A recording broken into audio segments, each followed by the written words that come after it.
Back. We are finally doing another stream. It has been quite a long time since my last live stream, but nevertheless, we are back and we have a lot to talk about because there have been some interesting developments in the political world, which has not really been the case over the past month if you guys have paid attention, because it seemed like, December, the Christmas season, not a lot was going on. And now a new Congress has been sworn into session. There's a lot going on. And Kevin McCarthy, who has been the Republican minority leader ever since, ever since Paul Ryan was Speaker, and even then he was technically the majority leader, although the majority leader tends to have less pull when the party's out of power. Ryan retired. He became the minority leader for the last two Congresses.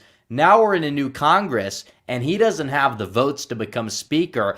And I foreshadowed this in my last couple of videos, or two out of the last like four or something like that. And it really shows that so many of these people in Congress are willing to hold the line against him, which I consider that to be a very good thing. Now, we'll see what happens from here on out, but we're going to discuss what's been going on and what I expect to happen over the next couple of days, because the past couple of days have been crazy. Who the, opposition leader that's been put up has changed several times. Initially, it was Andy Biggs, and then it went from Andy Biggs to none other than Jim Jordan, who was kind of like that opposition leader, I believe, to Paul Ryan in one of those elections. He got, I think, the second to most votes in the Congress that, where Republicans had the trifecta. And now it's Byron Donalds who's been put forth. And Donalds is interesting because he was one of the people initially with McCarthy who has decided to, I wouldn't say fully throw his hat in the ring, but at least turn against Kevin McCarthy, which is very interesting. So we're going to see what happens now.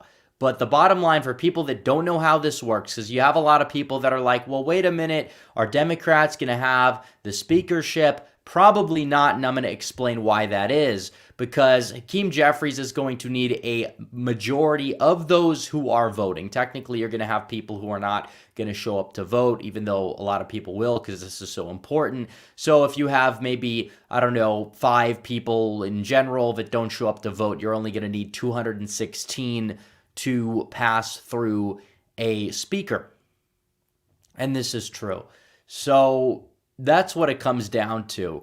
It doesn't come down to, it's a plurality, or no, you need a clear majority in order for this to happen, which is the main problem here. Now, if McCarthy was at 212 and he had the plurality of representatives on his side, he still would not be able, by the way, to become speaker, because you need a clear majority of those voters who are indeed voting. And that is how you become speaker. And McCarthy doesn't have that for various reasons. A lot of people understand that he is cut from the same cloth as the rest of the GOP establishment, the rest of the currently unpopular speakers that have stabbed the base in the back time and time again. McCarthy is kind of that character. He has changed his tune come election time on issues such as aid to Ukraine, and we know that. But still, look at him before that. Interesting. What happened there? And he was one of the largest supporters. You see the picture of him with the Ukraine pocket square, the Ukrainian flag pocket square.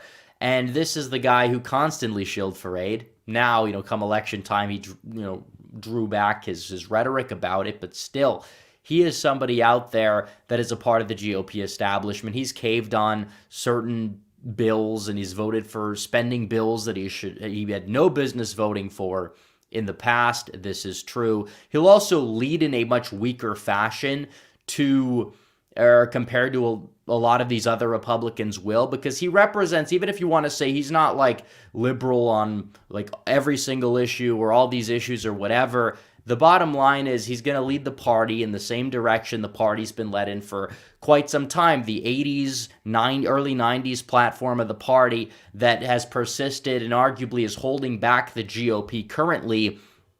This is what he represents. These are the people in charge, your Kevin McCarthy types.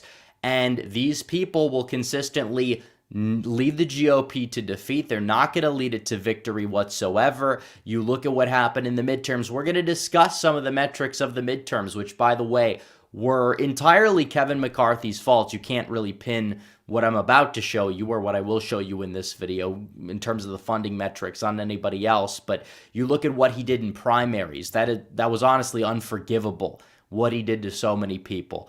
And the fact that he's able to still get 201 or 90% of the GOP caucus on his side is ridiculous. I know Trump supports McCarthy. That's not a good move for Donald Trump either, for various reasons. You talk about the fact that he needs to show the base ahead of a potentially contested primary that he is still our guy. And while his opposition will likely be somebody like Ron DeSantis, who probably would also support McCarthy, his ability to remain silent and just focus on Florida is still going to get him a lot of the, well-meaning normies who, I guess you would say, think that Trump is kind of not what he used to be, even though DeSantis really isn't what Trump used to be either. He's kind of his own guy who in some ways is worse off than current Trump based off of who supports him now and who funds him. But when Trump does stuff like this, it's extremely unproductive. And I don't know why Marjorie Taylor Greene, of all people, is going out there and just shilling for Kevin McCarthy like there's no tomorrow. I don't know if it's because, he struck a deal with her to get, her some relevance committee assignments, said that, he's not going to primary her next time around, which arguably was a possibility, and she didn't really face a united front on the primary side of things in 2022, but you never know what's going to happen ahead of 2024, especially because these people are so hell-bent on doing everything that they can do to get rid of Trumpism in particular, and that's an issue. And Kevin McCarthy doesn't represent Trumpism regardless of, whether or not he has Trump's endorsement or not. Trump has made countless bad endorsements time and time again. Usually when he endorses people for primaries even, he endorses the people that are going to win the primaries, whether or not if they're like the best candidate or not or whatever.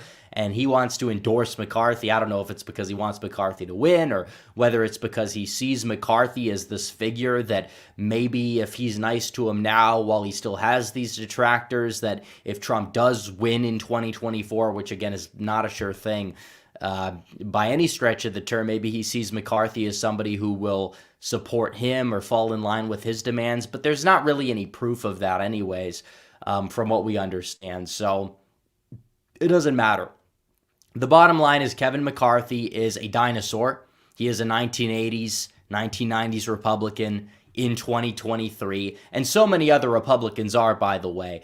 It's not necessarily that he's like a full-on rhino in terms of all of his positions that he supports, but he's not in lockstep with the base. The base does not support Kevin McCarthy for solid reasons as a result. They want somebody better leading the party. This is about who is leading the party.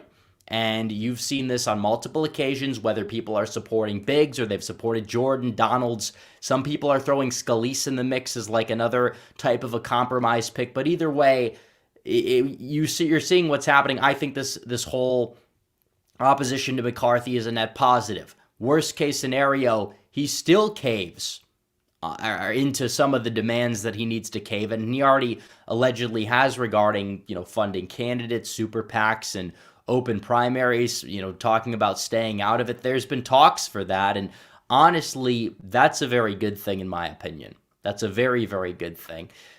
Because then it opens the door and more big money staying out of the primaries is a good thing, because what does that mean? They will have to fund the nominee in the general more so than not. They'll have access to more funding. That was a massive problem in 2022. And how much money they spent in the primaries, it's been absolutely ridiculous. Purposely dividing the party, by the way. Dividing the party away from the candidates who could have won. We could talk about the multitude of reasons for why candidates fell short in 2022. The fact is, divided primaries and how much money they spent against these people was insane. And even in some of the runoffs, they spent like over $1 million in Mississippi trying to protect a total rhino in Michael Guest against an authentic America First candidate named Michael Cassidy. They spent so much money against Cassidy in the runoff when Cassidy got a plurality of the vote in round one, shocked the world. They spent so much money, an unprecedented amount on a primary runoff in Mississippi. That money could have gone to basically anybody. It could have gone to saving probably 2-3 representatives in the House. And ironically enough, maybe McCarthy wouldn't be dealing with the nonsense that he's dealing with. But whatever he's going to do everything possible to prevent this ideology from rising within the right, the America First ideology, the Trumpist ideology, whatever you want to call it. You talk about things such as, being tough on immigration, being a nationalist, being a populist when it comes to trade and things like that. No,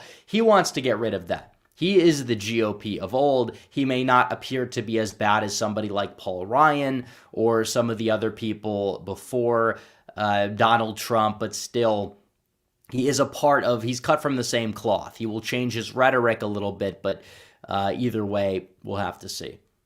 And I'm going to get to some of the super chats, and we could talk about some other things as well. But first, I did want to talk about some of the funding metrics, or some of, let me pull this up here. Actually, it's right here. Some of the missteps, which were not missteps. They were intentional missteps, actually, that McCarthy and McConnell and all these people took. The McConnell thing is another issue.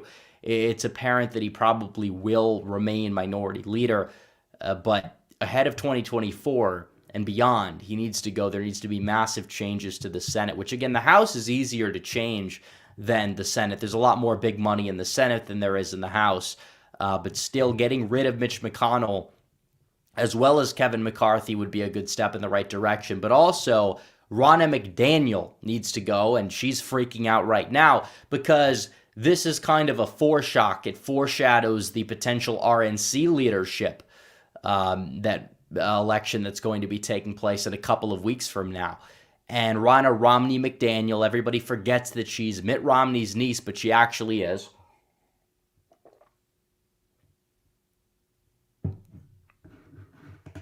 And it's true. You look at that, and she is somebody who has led us to defeat after defeat after defeat. She doesn't really bring any messaging to the table that inspires anything, and that's an issue. And furthermore, you look beyond that point, it's just like, it's a massive mess, and it's true. And you look at the funding, how many millions of dollars were spent against all of these candidates, or against the candidates in primaries. They spent $10 to $15 million against Anthony Sabatini in Florida. That's one House race primary in Florida. They spent $10 to $15 million. If that money went to, I don't know, you could even say Adam Laxalt, he would have probably won by 1 to 2 points. It would not have even really needed to be that close or whatever. But all this money that could have actually been spent funding candidates in the general, they didn't. They spent more money against some of these candidates in the primary than they spent in the general. They spent money against Madison Cawthorn, who was an incumbent representative who had scandals that not a lot of people really even cared about, but they spent the money, they hyped it up, they did everything that they possibly could to do this. You look at it, it's just tens of millions of dollars. And this is only part of the equation. There's a lot more examples of this. Hundreds of millions of dollars went to certain candidates who didn't exactly need to really be spent against. And that, I think, is arguably the number one reason, because McCarthy was throwing House seats in the process because there were certain people that he didn't want to deal with because they were just too, I guess you would say, a little bit too real for them. And they don't want that. They want to keep the club small. They want to keep it, a little bit of a tight-knit circle in D.C., and that's what they do. These people are not your friends. They're not friends of the base. They're friends of the donor class. They're friends of just the people that have been running the country, and mainly the Republican Party, into the ground for years and years on end. They're not willing to actually let go of power and let authentic right-wingers take control of it. And they'll say, well, it's candidate equality, it's these people's positions were uneluctable or whatever. And it's deeper than that, because you have, again, on the other side, candidates who are running on very unpopular and very far left positions and not really even pivoting to the general election and still winning because they are well funded. In the cases of Republicans being well funded, I mean, Ron DeSantis outspent his opponent 10-1. And even though Ron DeSantis is somebody who is viewed to a large degree now as like this rising opposition to Donald Trump, and he does have a lot of the GOP establishment in his corner in terms of his presidential aspirations, he still, you would say, is probably one of the furthest right governors in the country. I think that arguably we could do better, but still, nobody would look at this guy in 2018 or even 2020 and say this guy is like not MAGA or whatever.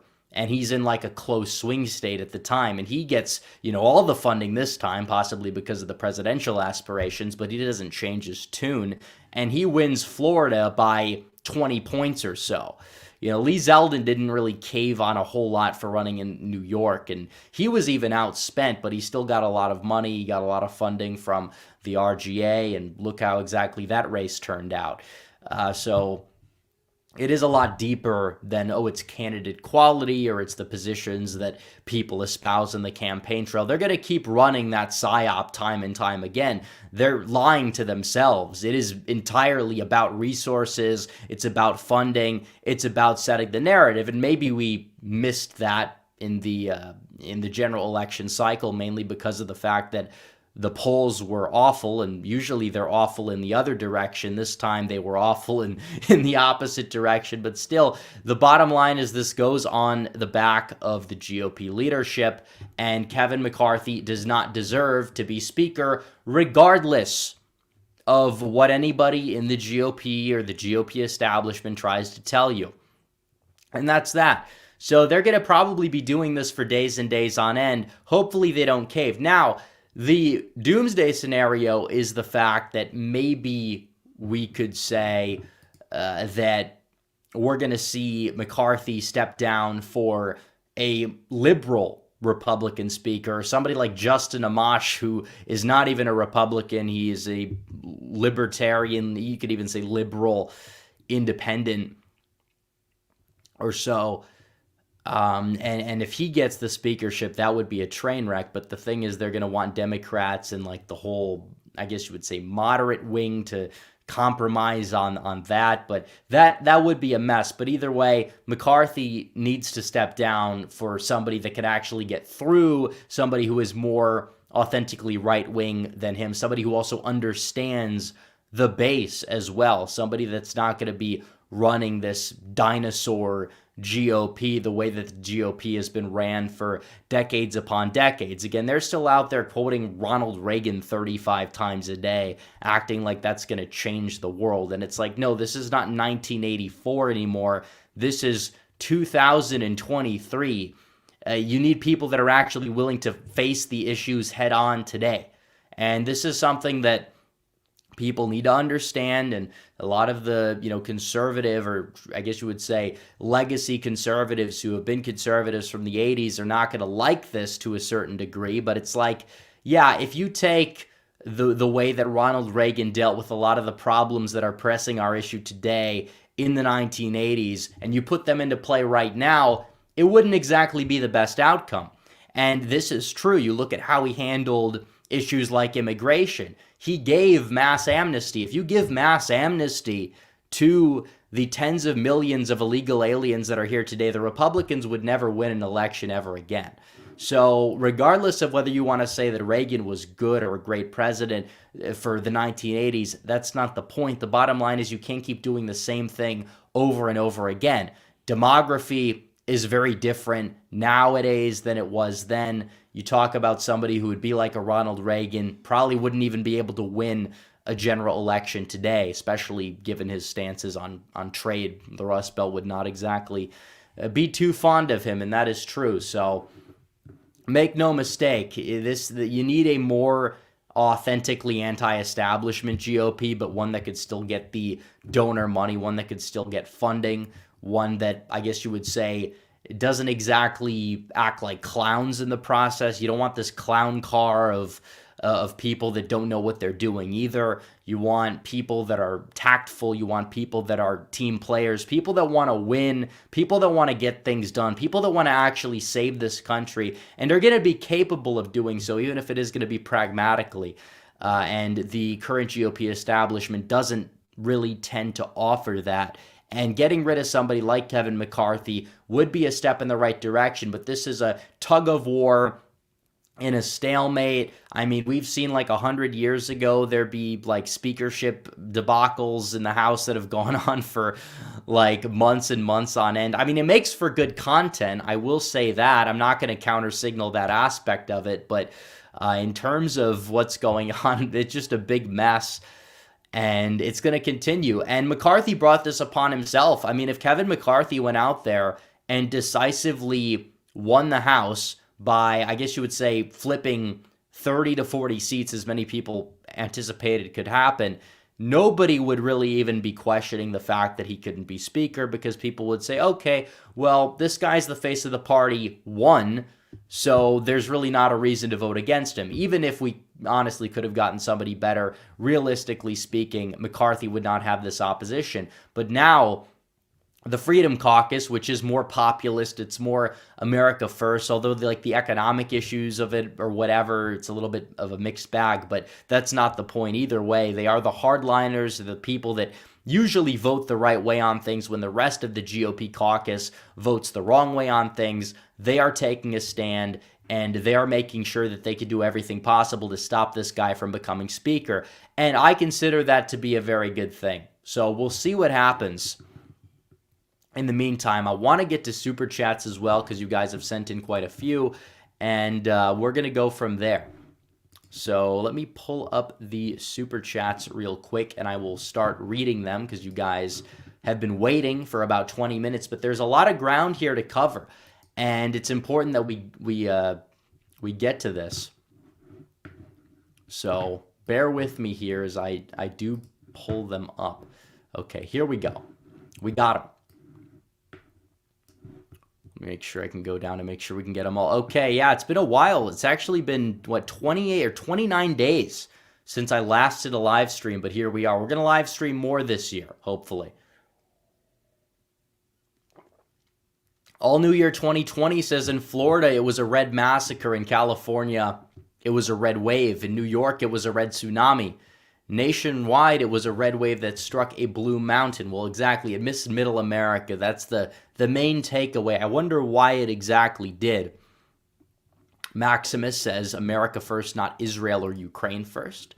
Olivia Williams says, Trumo, I assume that means Trump, caving on not just abortion, but alphabet too. He's always caved on the alphabet stuff, and I guess you could say that that's kind of like a part of his like New York character or whatever, but it doesn't necessarily excuse it, because he is out of tune with a large portion of his base on that issue, and that is a problem. I mean, you have these liberal politicians that are, committing acts of genital mutilation on children.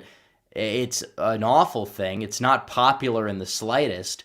Donald Trump has been radio silent on it. Now, on the abortion thing that Trump said in his statement, I don't think that was as egregious as some people made it out to be. I don't think he was supporting abortion. I don't think he was like attacking pro-lifers as many people said he was. On that statement, I kind of read it as Trump is placing the blame on some of the statements that people like Mastriano and Dixon made about abortion without exceptions or whatever. And I don't think that explains the midterm losses. I think that it was a dumb statement for Trump to make. But at the same time, Trump is right in the essence that it's not a popular issue to solely run on in full and be a hardliner on, I guess you would say. And Trump kind of, in the past 2016, didn't really mention it. And when he got into power, however, he did everything he could do to overturn Roe v. Wade. So basically, I really took his statement as you don't have to campaign necessarily how you actually govern. And this is also true. because the left does the left will actually take the same approach with a lot of issues that Trump said on that thing. You look at what they did. Obama didn't campaign supporting gay marriage, but now he takes credit for making it legal nationwide. I kind of see it as kind of the same thing. And that's kind of the same thing Trump even did with abortion to a large degree, because it wasn't the cornerstone of his campaign. He was always pro-life and saying he would appoint pro-life judges, but that was basically about it.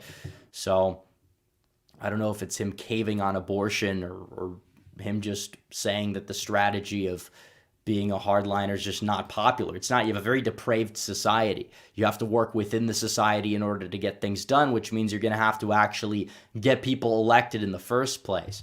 And they're going to have to navigate these issues in a very intelligent manner in order to actually win on them and in order to change society. Or you're going to end up with more legal abortion. You're going to end up with Roe v. Wade essentially codified into law, and it's going to be even worse than it was before we saw the Dobbs v. Jackson decision take place. And we don't want that to happen because we want to go forward and demand more in the most effective possible manner. Ron DeSantis says at this point it's kind of embarrassing on the GOP's part. Just vote for McCarthy. Seems like he's making a deal with them right now. Also, Mike Gallagher isn't a bad choice either. Also, why do you dislike Ron DeSantis? I'm gonna have a sip of water and we're gonna dive into this one, because I don't really see it as embarrassing. And even in your super chat, you mentioned how he's making a deal with them right now. If they just voted for McCarthy, there's no deal with them. There's no, extra demands. There needs to be extra demands. There needs to be a leadership change. We keep losing. I'm sick and tired of losing. I want to actually go out there and start winning for once. This is a massive problem that we have right now in this country. And within the Republican Party in particular, we're going backwards. We're putting up these people that do nothing, and that's pretty much about it. We get nothing in return. We need to demand more. In terms of Mike Gallagher being if Mike Gallagher is the speaker, is that what you're saying? Because I don't really know too much about him. I know he's being floated as a 2024 Senate nominee to take on Tammy Baldwin. He might be one of the better choices in that race up in the state of Wisconsin. And also, I don't dislike Ron DeSantis. I am skeptical of him as a national political figure for good reason, mainly because of the fact that he is, to a large degree, I would say, from the same club. He had a very similar upbringing to a lot of these people in politics. You talk about the fact that he is a career politician. He, Harvard grad, Yale Law, etc. Who knows? Is he a part of the same society that these other people are a part of? It's possible. Now, I don't hate him as a governor. I'm just saying there's a little bit of a skepticism that would prevent me from just instantly getting on the DeSantis train and supporting him for 2024. That doesn't mean I don't have reservations about Donald Trump, the way that he's, conducted himself over the past couple of months, supporting Kevin McCarthy, acting like the midterms were just fine. I mean, I know that he's going to downplay it, but Trump is flawed. We know that. But DeSantis also, there's a lot of questions about him as a figure at the national level. And I really not necessarily certain that I really would trust him to instantly take the reins of the GOP. And I think a lot of people can agree with that. I'm not necessarily coming from a blindly pro-Trump stance or a blindly anti-DeSantis stance. I just would honestly want to see how a primary plays out at this point. But I still support Trump. I will say he needs to change course or he's not going to win the nomination. And that might make people mad. But it's also kind of true. He's fallen in the polls. Now, we know the polls are not always accurate, but still, if you're looking at him being constantly in the 70s, now he's in the 30s and 40s, it is a problem. And I'm not saying he can't get back there, but what I am saying is that he's going to need to do some work in order to get the base back on board. And this whole, the NFT thing, and the McCarthy thing, and even the abortion comment, which even, analyzing it, was he entirely 100% wrong with everything he said there? Not necessarily, but it still appears that he is attacking the base. Conservative media, that a lot of conservatives consume that now currently hates him is going to take that and they're going to say, look, Trump is attacking the base. He's attacking pro-lifers, even though Trump's stance on abortion and approach to abortion is nearly identical to Ron DeSantis's. So that's pretty much it. Olivia Williams says, how are John Fetterman and Katie Hobbs in power? Well, John Fetterman is in power because the people of Pennsylvania would rather vote for an ogre that is virtually brain dead over somebody who is from New Jersey who eats vegetables. And in terms of Katie Hobbs being in power, she also is in power because she, well, you kind of know. I can't fully explain that, but either way, Republicans need to, in both cases, they need to change the way that they approach these elections, because you talk about the election day drama where 70% of Republicans voted, or 70% of the people that voted on election day were Republicans, and still that's where you had the malfunction. It's like, yeah, if we just use the electoral system to our advantage, it wouldn't have mattered. But either way, doesn't matter. Katie Hobbs should probably be in jail for many reasons. I'm not going to say what those reasons are, but you could do the math. Now, Olivia Williams says, why did Trump think the NFT thing was a good idea? Super cringe. Yeah, that's a head scratcher. Now, the only defense that I can think of for that would be the fact that he also announced his plan for big tech censorship. That was his announcement. But, the way that he teased that and the big announcement being the NFT thing, I think it was not the best move, because either way he was going to make the announcement and probably about the same amount of people would have been talking about it. And instead, he kind of just like made the whole thing about the NFTs, when it would have been better if it was about his very comprehensive platform for combating big tech, which is honestly a very comprehensive, impressive platform. And again, that's one of the reasons why I support Trump in 2024. But it's like, you gotta handle the approach better. That thing was not really the best idea.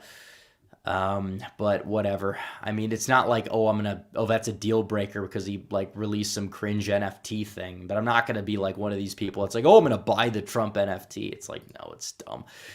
Hi, sir says, if you had to choose one, Jeffries or McCarthy? Well, obviously you're going to choose McCarthy over Jeffries, because if Jeffries is in power, it's basically like having the Dems control the House. And I'd rather have McCarthy, because at this point, if you get McCarthy, you're going to at least get a long list of demands come into fruition, which would be a net positive over having Jeffries as speaker. And also, if that happens, more of the GOP is going to turn on the authentic America First right as well. So playing within the system, I would have to say that McCarthy would be the better pick over Jeffries, but there's no reason to cave in right now for McCarthy. You have to wait, and you have to get all of your demands, get everything you need. And then if you get McCarthy, it's like, fine, but this guy's on thin ice.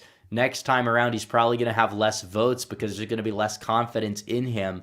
And maybe at that point, you will see somebody like Trump or whoever the figurehead leader of the GOP is at that point oppose Kevin McCarthy. So Doomsday Machine says, wish me luck, guys. I'm going to be working 2 jobs, going back to classes, babysitting my nephew, and getting back in shape. Thanks for the stream, Rep MAGA. Also, if McCarthy isn't the speaker, who should be? Well, like I said, initially I preferred Andy Biggs, but at this point, it's becoming increasingly evident it's going to be somebody more like a Byron Donalds type, or maybe even somebody a little bit more acceptable to the larger caucus, but we'll have to see. But like I said, Biggs would have been like the best pick initially, but as of right now, I don't know. Let's see. Olivia Williams says, why is Trump backing McCarthy? Also, Lions postseason question mark. Trump backing McCarthy, I talked about this earlier. I'm not entirely sure.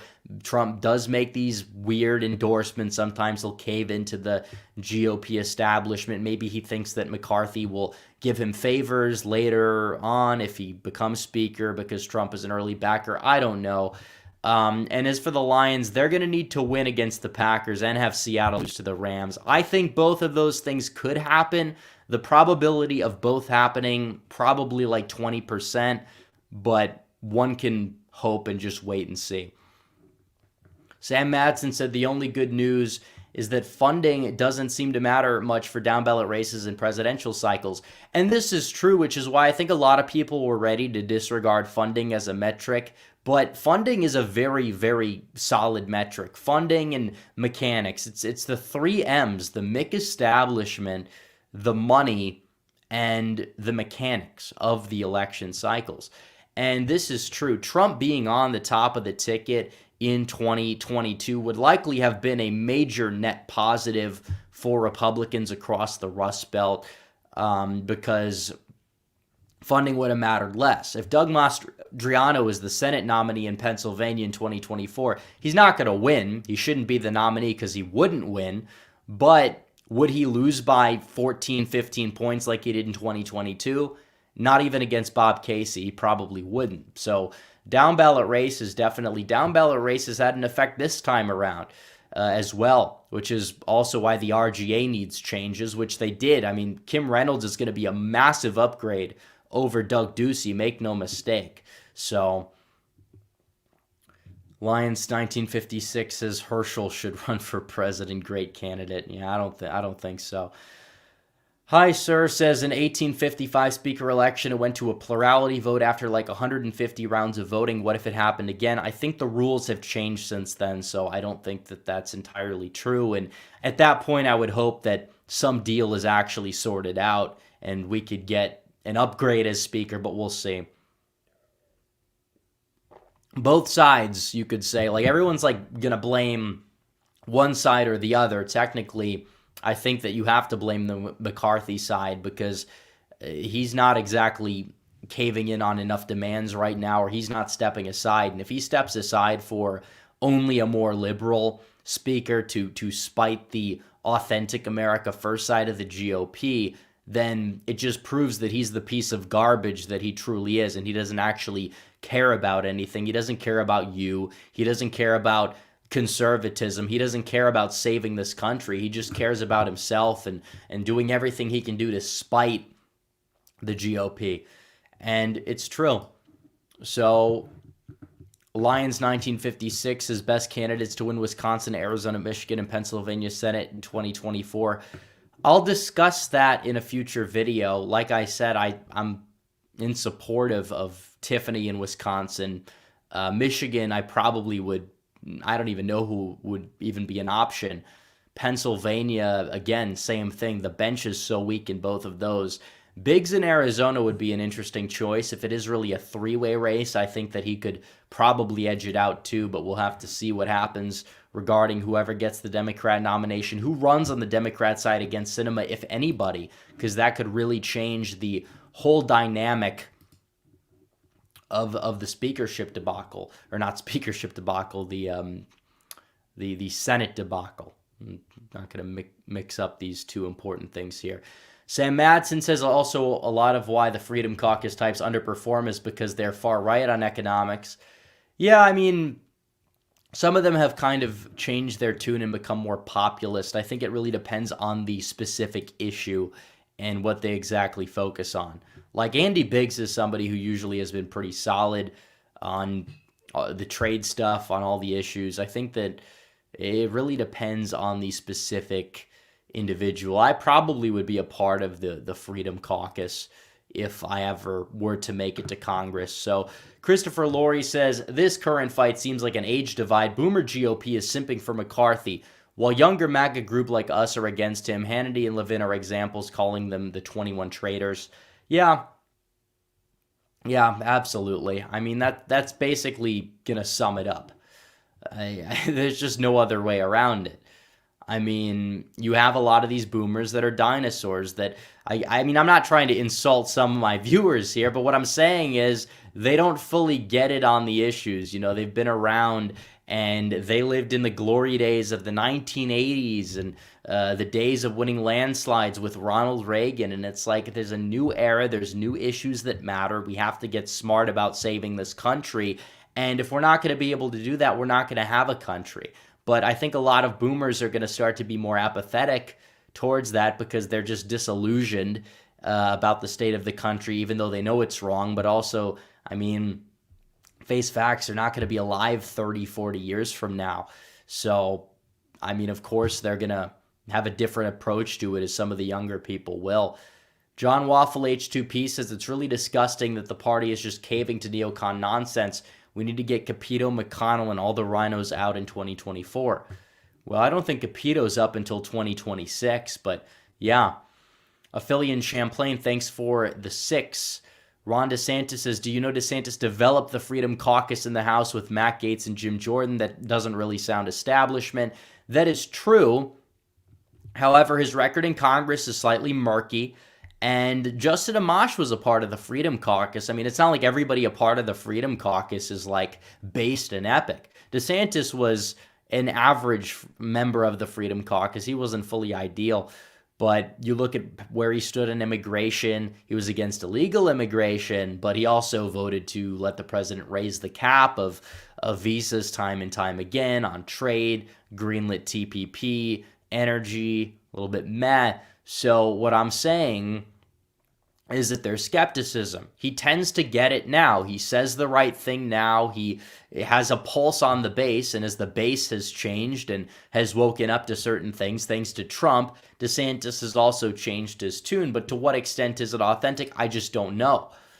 Which, again, I like DeSantis. He's done a good job in Florida. I'm saying that I don't know if I fully want to throw all of my support for 2024 behind him just because I'm disillusioned with some of the things that Donald Trump does. I'm willing to let the primary play out, and we'll see what happens. You never know. Maybe it'll be, I would say, mystery candidate, but I don't really see anybody stepping in that's going to be like a serious third challenger there to those two. So let's see. Charles Turner Jr. says, rep yourself. Dr. Steve Turley and Mark Dice are great in calling out the establishment, especially hacks on Fox News like Sean Insanity, who have no concept of the uniparty. And that's true. Sean Hannity, or as you put it, Sean Insanity, which is a nickname that I haven't heard before, all they do is they just cheer on the GOP. Like, yeah, he cheers on Trump when he's in office, but they're just cheering on the Republican Party as a whole, the uniparty. They will shill for the weakest Republican so long as they're prominent and in power. And that's the problem. Jonathan Williams says, I cannot stand Lauren Boebert. She got to go in 2020. Well, why not? What did she do that was wrong? And everyone that wants to get on her case for underperforming because, she's like too Trumpian or whatever, she won that district when Joe O'Dea and the generic Republican that was put up for governor actually lost that district. So whatever. Boebert actually stood her ground on Hannity. That was a very good thing that she did. I mean, she's not like Marjorie Taylor Greene in caving, so she might get like a committee assignment or two, which is disappointing, by the way. I mean, maybe I could see why she's doing it, but that doesn't mean that I'm not disappointed about it. I'm just disappointed. FM32047 says McCarthy should get over himself, step down, and let Byron Donalds be Speaker. Why I have this bad feeling McCarthy becoming Speaker will cause the GOP to lose the House in 24 due to voter backlash.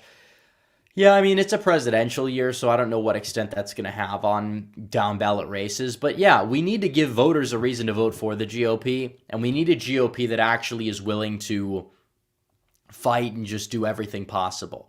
So yeah, we need them to actually, stand up. Stand up for the American people for once. They don't do it.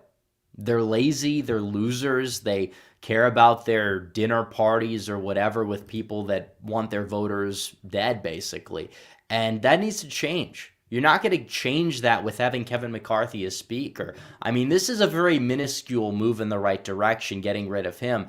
It's not necessarily like this is like something that couldn't be done or like wouldn't like be able to get through if the GOP knew what they were doing, but no, they don't, because a lot of them are owned by the same donor class that owns the Dems. It's the uniparty. That is what it is. We've heard that term thrown around a lot more, ever since the 2020 election, and that is very true.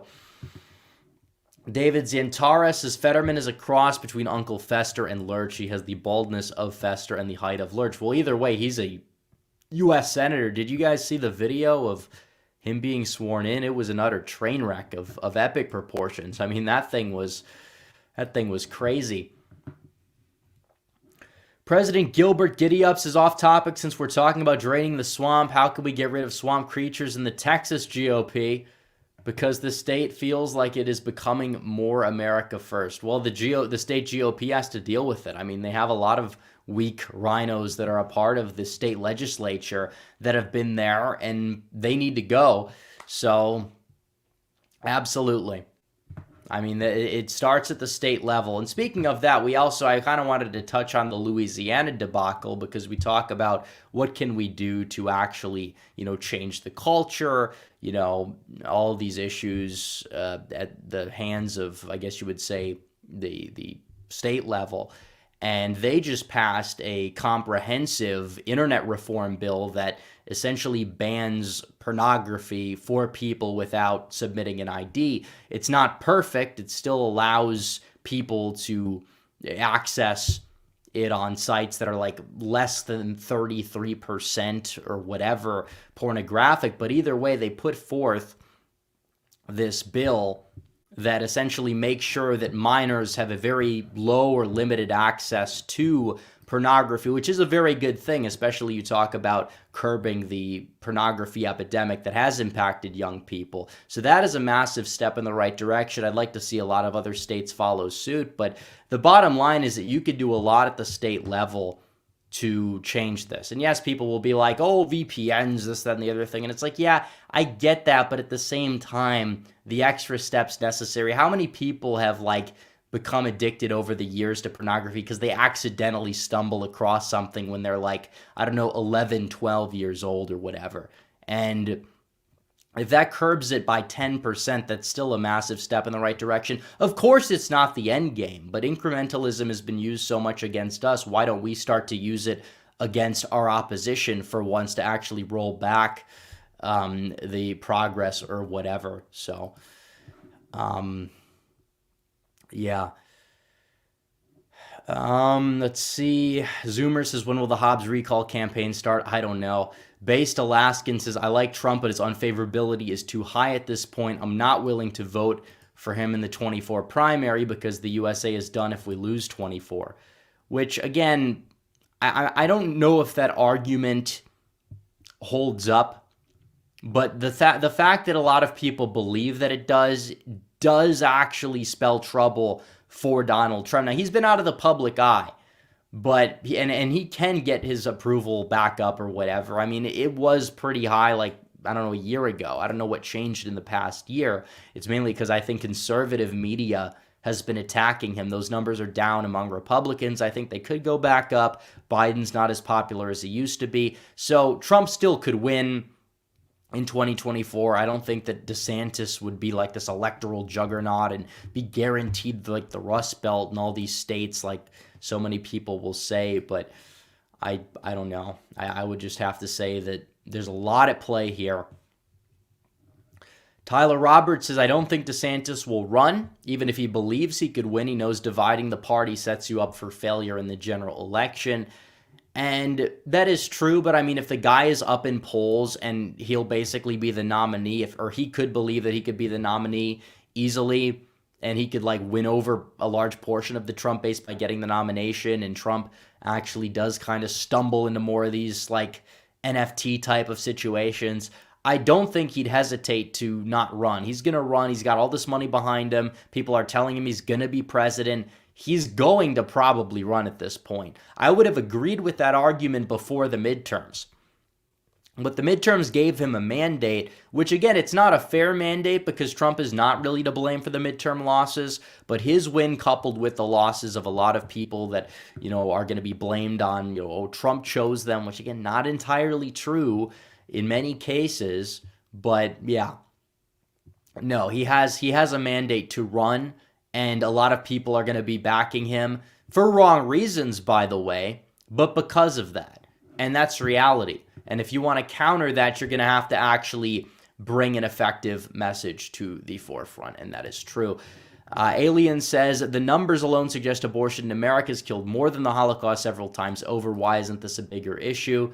Well, it is a big issue. I mean, a lot of people have been talking about it. The bottom line is so many people don't understand that it's life. That's what people just don't get.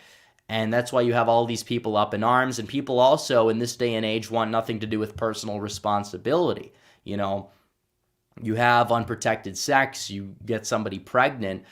Now you basically could discard that life legally, and in the eyes of the law, that's not a person, even though it actually has a heartbeat, it actually can feel pain. It doesn't matter in the eyes of the law. It's not a person, and many people just happen to just not care enough about it, which is sad. Honestly, it is a top issue, but we're gonna have to navigate it carefully as well in order to actually stop the genocide of the unborn. That's what we're going to have to do. So Sam Madsen says, what would Dixon have lost by if Trump was on the ballot? Probably may have actually performed in line with him, probably ran a couple of points behind. I don't know what Trump's margin in Michigan would be at this stage in the game, but she would not have lost by more than Schuette lost by. That was a disaster. And honestly, I'm wondering if Trump being on the ballot, or not being on the ballot, but in office for the 2018 midterms actually lessened some of the Rust Belt losses that Republicans had in 2018. I don't know. I think at least it did in Ohio, but that's just one state. So we have more super chats that we're going to get to. Lions 1956 says Trump should have went to Kansas to beat Kelly. Yeah, well, Trump was a non-factor for the midterms, and I think a lot of the GOP told him to stay out. I mean, he did some rallies, but he didn't do enough, and everybody blames Trump for the midterms when he barely really got involved in the first place. And, I mean, there were very few primaries even where his endorsements swayed the meter. Like Laxalt would have won regardless. Herschel would have won regardless, even though you could say, yeah, he kind of recruited Herschel to run, even though he didn't know about the scandals or whatever at the time. But yeah, it was not exactly really the best midterm showing for Republicans, and we know that. And that's kind of why I'm so fed up with the fact that so many want to just let the current leadership do what they're doing. And it's like, no. If you have a football team that goes 5-11 for 5 years in a row, you're going to want to fire the head coach and probably fire everybody in that front office, because whatever you're doing right now isn't exactly working. It's not. You need somebody that's actually going to lead you to victory, and we're not exactly doing that. So literally God says Mike Garcia would be a good speaker. Well, no, because his district's too competitive. There's no way that anybody would want to risk that. There's just not. I mean, Garcia, who knows what his end game is in politics? I think it's just going to be defeating Christy Smith in like a D+15 district every 2 years. Perth Luxury says, would Doug Collins have been a good speaker? Yeah, I think he would have. I've actually met that guy. I took a picture with him at CPAC Dallas actually in August of last year. Cool guy. And I think that he's pretty solid on a lot of the issues. I think he would have been a decent speaker. I can't really counter signal that. Shout out to Ophelian Champlain. Marshall Forward says, at the end of the day, what's the difference between a Nancy and McCarthy speakership, what, $45 billion to Ukraine instead of $60 billion? Well, that's one of the similarities that they have, is that they're actually not that different on the globalist issues side of things, and they both serve the corporate class of this country. That's the problem. So, yep.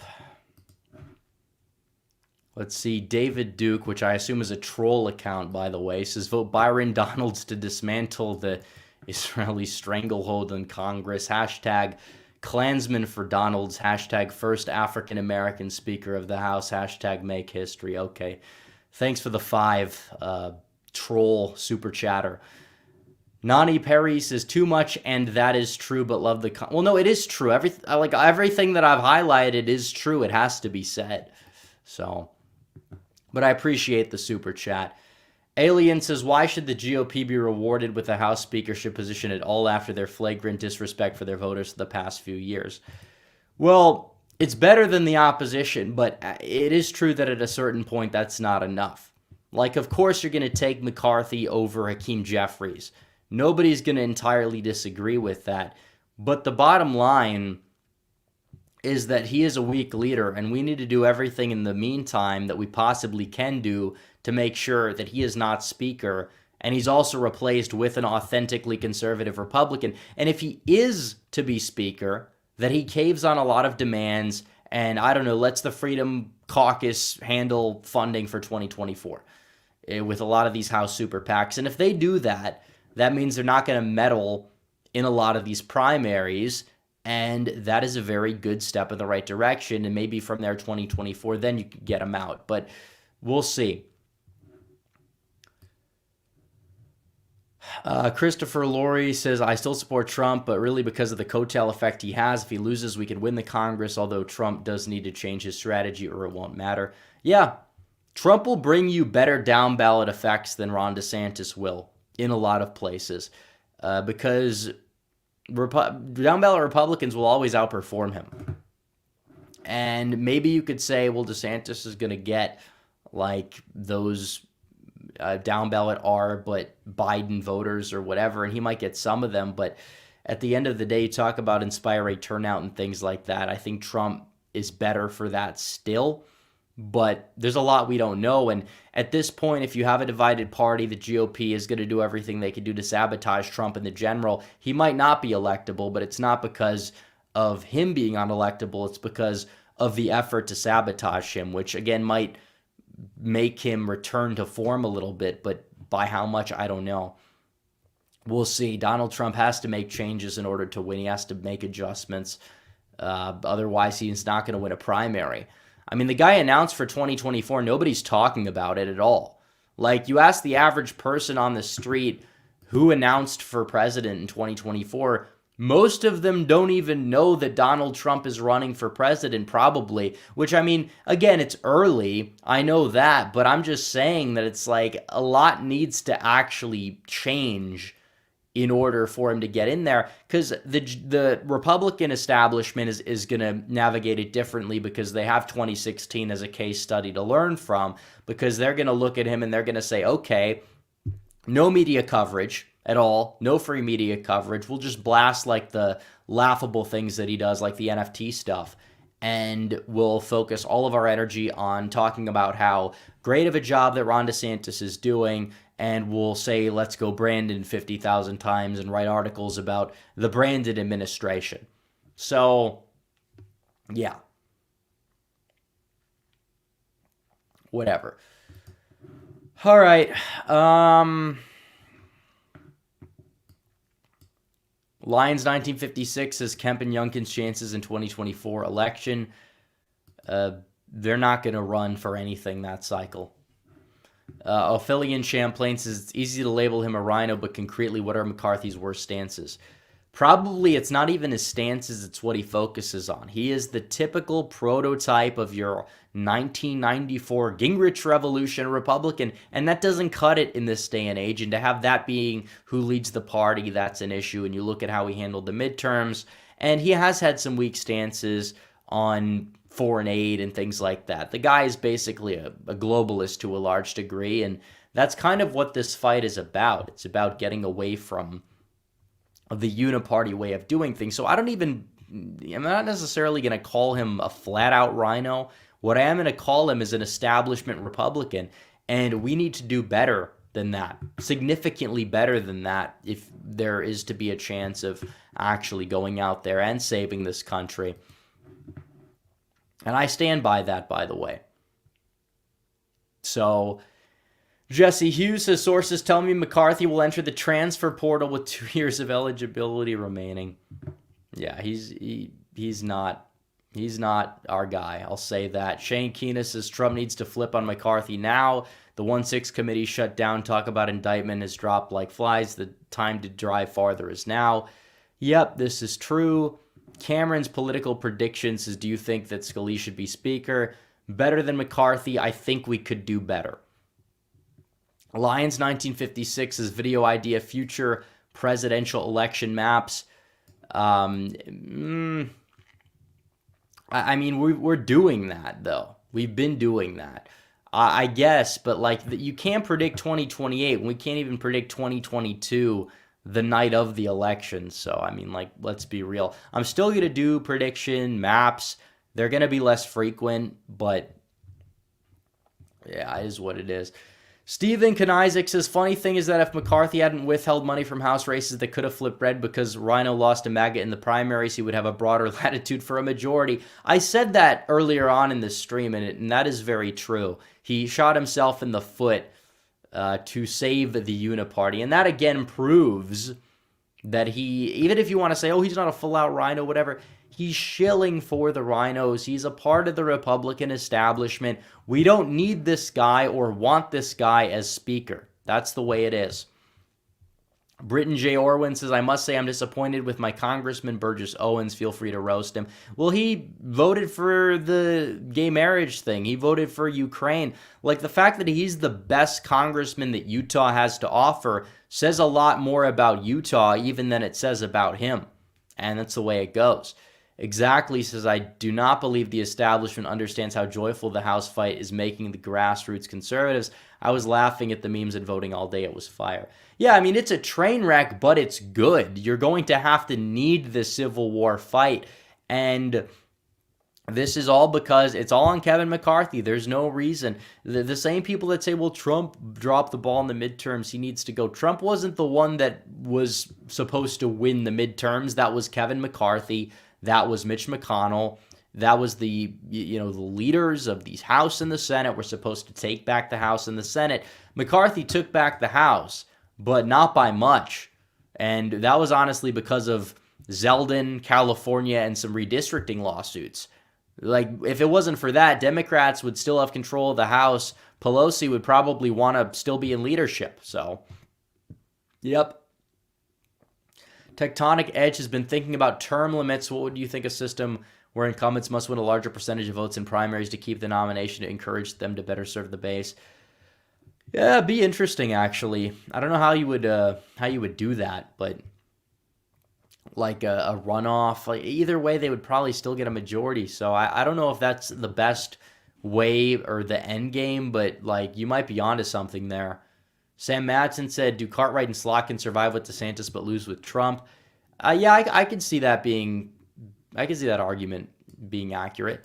Lee Friend says Republicans need a younger, less controversial presidential candidate with Trump's 2016 message. I mean, I tend to agree with that moving forward because you're going to need that at some point, even if Trump does run and win in 2024. I will say a lot of people that have been saying that, we need Trumpism without Trump. Usually they've been a part of the establishment, and the Trumpism without Trump, in their view, never actually contains the actual Trumpism. So I do think that, yes, we are going to have to move on. I think that some of the next nominee after Trump, if Trump gets the nomination, is probably going to have to be a politician of some sort. Not saying that they'd be bad, but they'd be like working within the system. But I mean, I don't know. I don't think DeSantis is really going to be that answer. You're going to need somebody who has at least been consistent their entire career and is a fighter and has charisma and can speak to the base and actually represents them well. There's a long way to go before we actually find out who that's going to be. And I'm not sure. Carrie Lake would have been perfect, but I mean, if she's not governor, it's going to be harder to make an argument for her, I guess you would say, becoming a nominee for anything because she was just a news anchor, which, again, personally, I would have no problem with it. But what I'm saying is you're talking about the logistics of it all. I don't know the likelihood of that actually happening. So, but if it's like, if it comes down to Trump without Trumpism and then Trumpism without Trump, it's like at that point, both kind of lose, both are kind of like losing their luster, and you kind of become disillusioned with both of them to a large degree. But Marshall Forward says, I got to ask, since I know you're a history buff, not even entirely true, by the way, but he says, what is your favorite all-time speaker? Please, dear God, don't say Boehner or Paul Ryan. I don't have one. Like, I honestly don't have a favorite House Speaker. A lot of these politicians for the past 50 years have just been establishment politicians. Like, I don't hate Newt Gingrich or whatever. I just don't love the guy either. Like, he was okay for his time, but even then, like, he compromised, and there were things. I mean, I guess you could say that he made the Clinton presidency more right wing than it initially would have been, but I don't know. I wouldn't say like I love the guy. So Byron8899 says, do you think it's more important to focus on cultural problems than worry about future elections? Both are important, and cultural issues are shaping electoral politics, and we're going to be talking about that this year in particular, and kind of move over into the more issues-based side of things as well. So it's going to be interesting. German Idol God says, McCarthy, McConnell, McDaniels, McCain. Is there something about having that Mick in the GOP that just screams rhino or something? Yeah, the Mick establishment, basically. I mean, there's no other way to put it. It's true. Wholesome DJ Aftershock says, we need George Santos, first representative to walk on water, civil rights icon, neurosurgeon, cured HIV, and astronaut, Nassau County electoral god, Santos Tomlin, 32. You know what about the whole Santos stuff? Like, I just don't care. And I never really liked the guy because he's been an enigma of sorts on the issues. He's really good on some, really bad on others, and is just like a weird guy, has lied about everything. It's like, I'm not going to like actively go out there and defend him. I'm also not going to actively go out there and, give into the fake outrage mob about it, because how many people on our opposition have lied about literally everything and more important things than, oh, this guy said he was like, I don't know, whatever he said he was. I don't even, he's lied about a lot of different things. He said he went to, I don't know where it was, some like college in Brooklyn or whatever. He never actually went there, and it's like, okay. So it is what it is. He's going to be gone regardless. He's a non-factor. But, I mean, it is a meme. He's a meme. But regardless, it just, I don't know if it really matters too much. It's like, I know we have to be against corruption. It's like, yeah, but at the same time, it's like the guy's irrelevant. And I'm not going to throw people under the bus. If he was actually like our guy and he was based and everything like that, I'd probably be like making memes ironically supporting him. But because he's not, I'm just ignoring him. Jonathan Williams says, I plan on running for the Tennessee House of Representatives sometime this decade, already making connections. Too many old boomer dinosaurs in my state legislature. And that is the problem. You have too many people who don't get it, who won't get it, ever, and will actively counter-signal people that do actually get it. And we need to go out there and build a coalition. And honestly, that does start at the state level. Politicians and people that know how to network and get donations, regardless of whatever their ideology may be, like, they're actually able to go out there and win. And that's true. So we do need to work within the system, but at the same time, we need to not get fully swallowed by the system. We need to just have our wits about us. And I think taking over state parties and even local parties and things like that, that works wonders.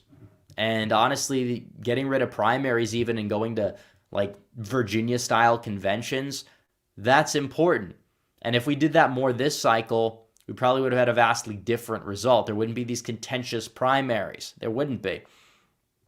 If the grassroots Arizona right showed out at like a convention and got the nomination for Kari Lake day one instantly, like 3-1, it would not have been that close. There would have not been this massive tens of millions of dollars robbed from elderly people that were spent promoting the Arizona version of Kelly Loeffler. There just wouldn't be.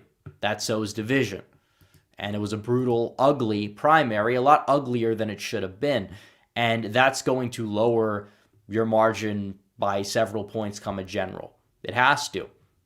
Yes, there are exceptions, but even like Vance in Ohio, like, you can't convince me that the primary there didn't exactly hurt him by a point or two. He was, on the onslaught. He received tens of millions of dollars in brutal attack ads going against him for candidates that perform worse than him in the primary, that stuck with him in the general election. It absolutely did to a certain degree. But he still performed well. And comparing the generic ballot from 2020 to 2022, Republicans did worse by like 2 to 3 points in Ohio. But Vance, I mean, compared to the trend, he actually did like half a point better than Trump. And he barely campaigned, and he was going up against the best possible candidate that the Democrats could have put up in the state of Ohio. So I'm not going to say, oh, he underperformed or whatever. No, he didn't. He didn't underperform in the slightest. He performed pretty well. And he's kind of like a proof that being like completely weak on the issues is the way to go. And it's not. And focusing on the right issues is also something that's important. There's a difference between not caving on certain things and ignoring certain things. Absolutely. So we need to be smart about the way that we navigate things. And I will say that is very true. Jesse Hughes says, what are your thoughts on getting a modern equivalent to Jerry Falwell's moral majority to place cultural issues in the spotlight more and more? I think that we need to, like I said, be very, very tactful and intelligent about how we navigate these cultural issues. And if we are able to do that, we're going to be able to change the culture. I think that you could look honestly to the failures of some of those movements as how not to actually fully approach these situations. And that's true. So, yep. I mean, there's a lot of things we need to do. And we don't have a moral majority anymore. That's another problem. We don't. We have a moral minority. The majority is very immoral. How exactly are you going to get those people on board and on your side while not caving on issues? It's important that we navigate that. And there are issues that we can focus on in order to build an effective coalition. Because I still believe that we can win this country via electoral means. I do. I think that it's harder now than it's ever been, and it will continue to get harder. But yes, I still think that it is possible. GJ Aftershock says, Kinzinger has fully embraced his paymasters at CNN. Yeah, I don't think anybody didn't see that coming. It was either CNN or MSDNC or wherever. Sam Madsen says, can we even hold those New York and California seats we won? I think some of them, probably not all of them. Santos's seat is going to flip back regardless, and probably the D'Esposito guy's seat as well. I don't know.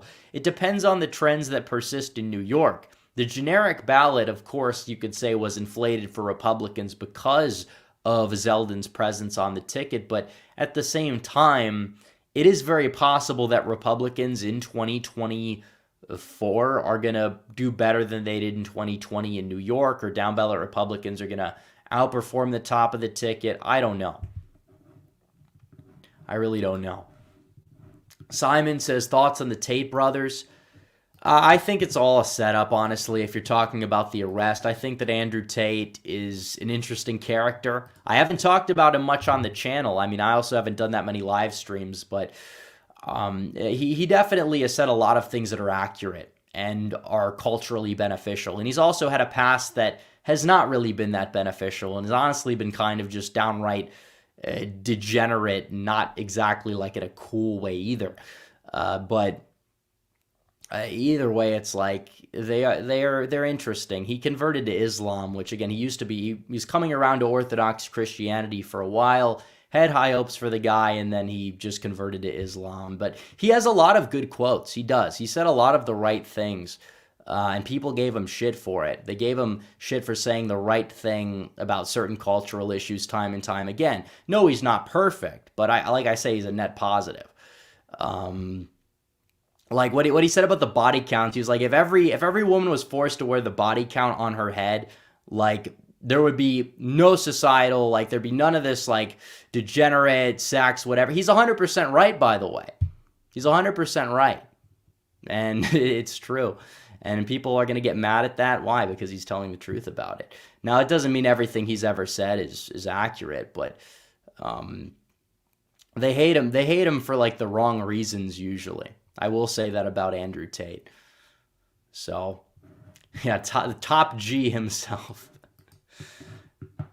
But I don't know. I do think he promotes a materialistic worldview too much at times, and I don't think that that's necessarily healthy. But uh, I mean, if I had that much money, I probably would be saying the same stuff about the Bugattis. So I can't exactly give him too much hate for it. Real Text in Politics is also Jordan Peterson better than Andrew Tate. Um, Maybe on some things, other things, I don't know. Zink says, how likely for the GOP to get a proper Orban challenger, proper conservatism in an era of GOP degeneracy?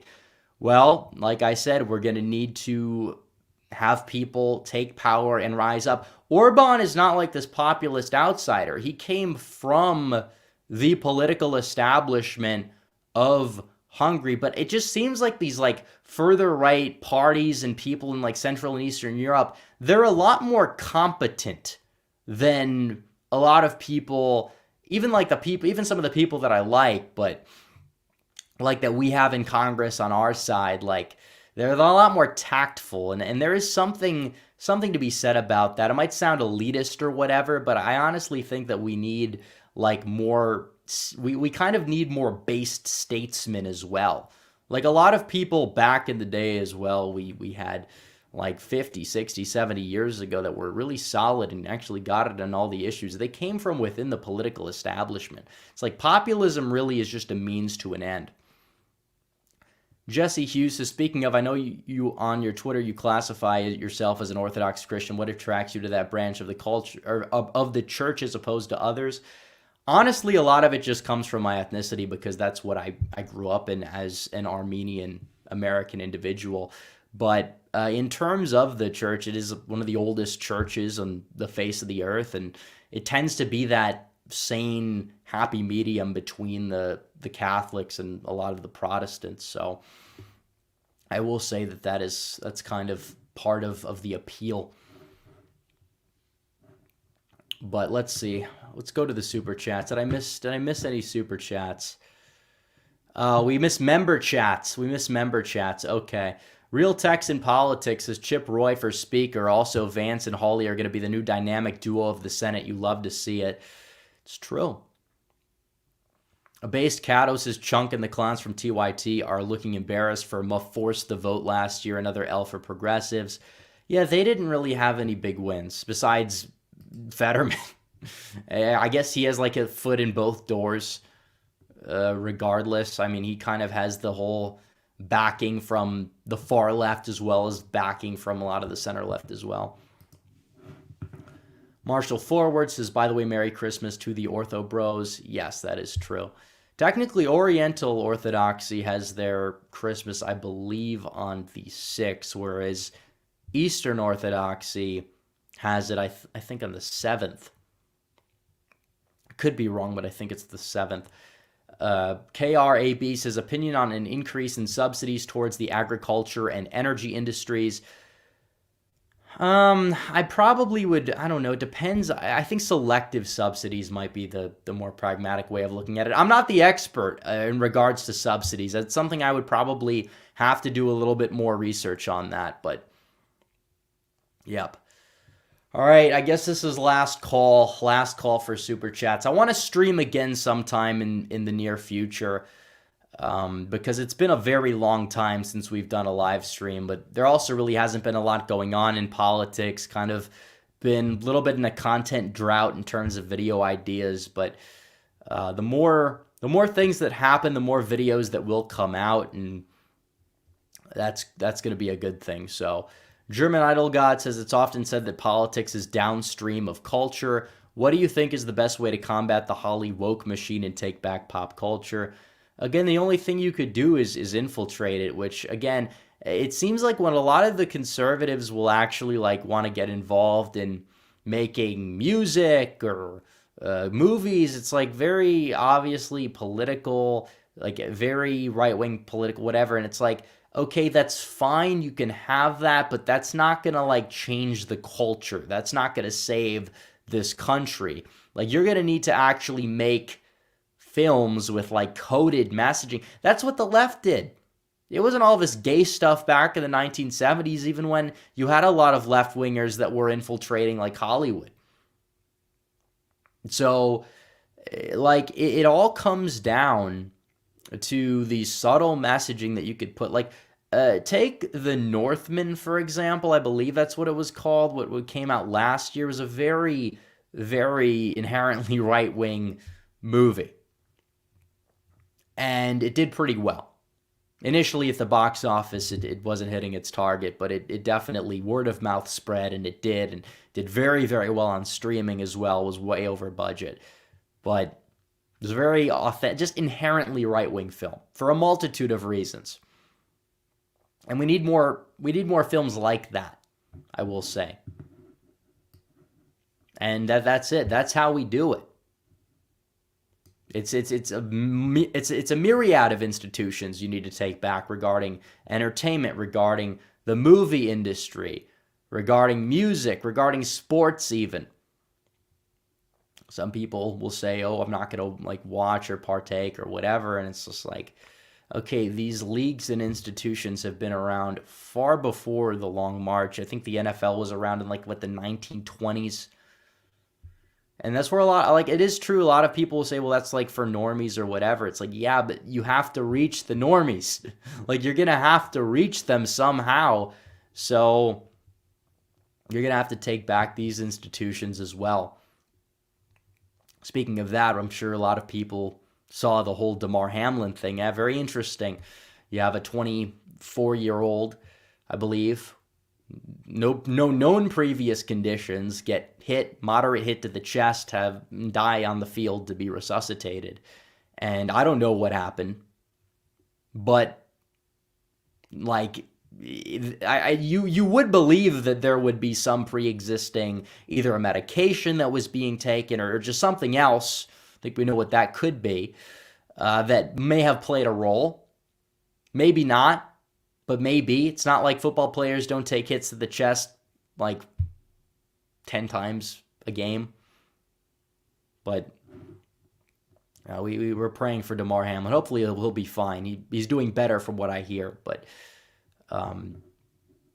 it is interesting. It breeds some skepticism. It's not like that happens. That's never happened before. And I'm not even saying anything was for certain that took place or there was a pre-existing thing, but you would think that the chance of that being the case would be non-zero, given the circumstances, regardless of whatever it was. Because it might not have been the thing; could have been something else he was on or doing, but you never know. Lee Friend says also, I really like this stream. Not many right-wing Zoomers doing live streams on YouTube. Subscribe. Well, thank you, I appreciate it. Jesse Hughes' thoughts on Top Gun Maverick. I actually never saw that, but I mean, that is, I guess, another example of like a right-wing film from what I've heard. A lot of people said it was based.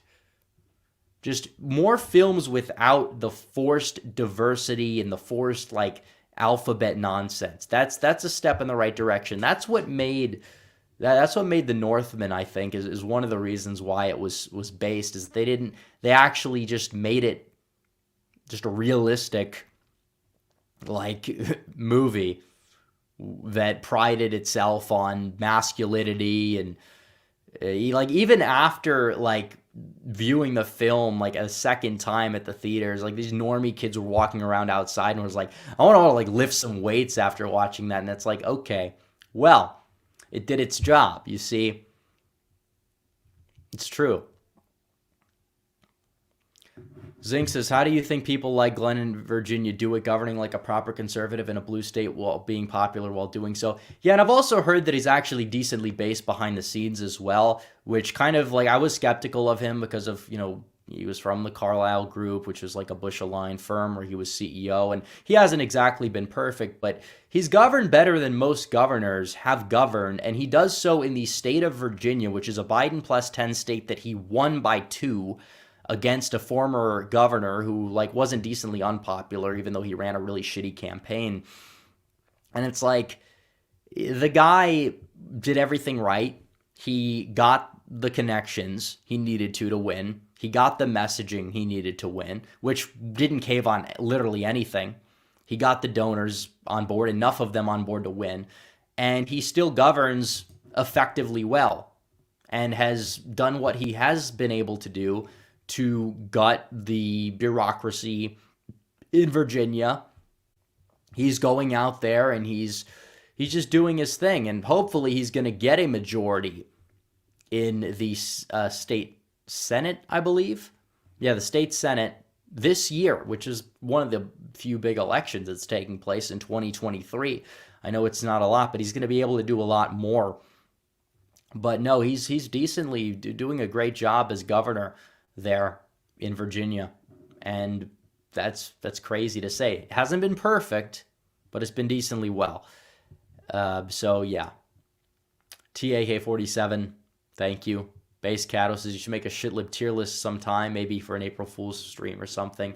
I don't know what that would entail. TAK47 says, what will it take for McCarthy to withdraw? Nothing unless he caves to the left. That guy they always give Trump or like these authentic conservatives or more like America First types like trash for, his ego's too big. He's not taking politics seriously. He's like a congressman that is just a grandstander. And then they do this nonsense and they grandstand and they don't step down or actually work a deal out, because it's not about that. It's about them being able to set the narrative about the people that are a threat to their power. That's all it's about. So we'll see what happens. All right, guys, I think we're going to end it here. Let me make sure I didn't miss any other member chats. I don't think I did. All right. It was a good live stream. I will see you guys maybe in a video in the next couple of days. I want to do a video about this, kind of like catching up. We'll see what we get tomorrow. The house is still in turmoil, so we'll be back, and I'll see you guys maybe with another stream in like 4 or 5 days or so as well. So, Red Eagle out.